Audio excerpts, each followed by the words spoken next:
আসসালামু আলাইকুম প্রিয় দর্শকবৃন্দ, সবাইকে স্বাগতম। সংবাদ উপস্থাপন করতেছি আমি মোহাম্মদ রায়হান হোসেন। সংবাদের সঙ্গেই থাকুন। গতকাল ৯ নং কালাদেরা ইউনিয়নে স্বেচ্ছাসেবক দলের ঐতিহাসিকভাবে কর্মী সম্মেলন সম্পন্ন হয়েছে।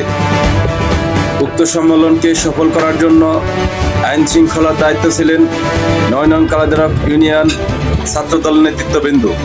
৯ নং কালাদেরা ইউনিয়ন ছাত্রদলের সংগ্রামী সভাপতি মিজানুর রহমান মিজান ও সাধারণ সম্পাদক মোহাম্মদ জাফর হোসেনের নেতৃত্বে ৯ নং কালাদেরা ইউনিয়ন ছাত্রদল গতকালকে ৯ নং কালাদেরা ইউনিয়ন স্বেচ্ছাসেবক দলের কর্মী সভাকে সুশৃঙ্খলভাবে সম্পূর্ণ করার জন্য যথেষ্ট পরিমাণ সময় দিয়েছিলেন।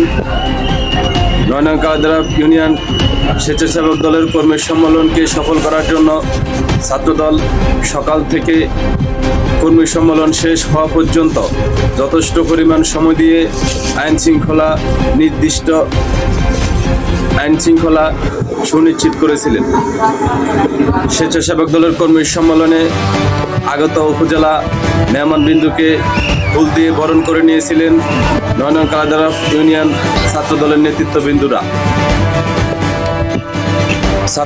নেতৃত্ববৃন্দরা ট্রাফিক পুলিশের দায়িত্ব পালন করেছেন, আইন শৃঙ্খলার দায়িত্ব পালন করেছেন এবং আগত প্রার্থীদেরকে তাদের মিছিল নিয়ে সুন্দর করে ঢোকার প্রবেশ পথ ক্লিয়ার করে দিয়েছিলেন। ৯ নং কালাদেরা ইউনিয়ন ছাত্রদলের সংগ্রামী সভাপতি মিজানুর রহমান মিজান এবং সাধারণ সম্পাদক মোহাম্মদ জাফর হোসেনের নেতৃত্বে গতকালকে স্বেচ্ছাসেবক দলের কর্মী সম্মেলন সুসংগঠিতভাবে সম্পন্ন হয়েছে। সুশৃঙ্খলভাবে কর্মী সভা সম্পন্ন হওয়ার কারণে সদর উপজেলা স্বেচ্ছাসেবক দলের নেতৃত্ববৃন্দ ৯ নং কালাদেরা ইউনিয়ন ছাত্রদলকে ধন্যবাদ জানিয়েছেন। এতক্ষণ শেফালি টিভির সঙ্গে থাকার জন্য ধন্যবাদ। আসসালামু আলাইকুম ওয়া রাহমাতুল্লাহি ওয়া বারাকাতুহু।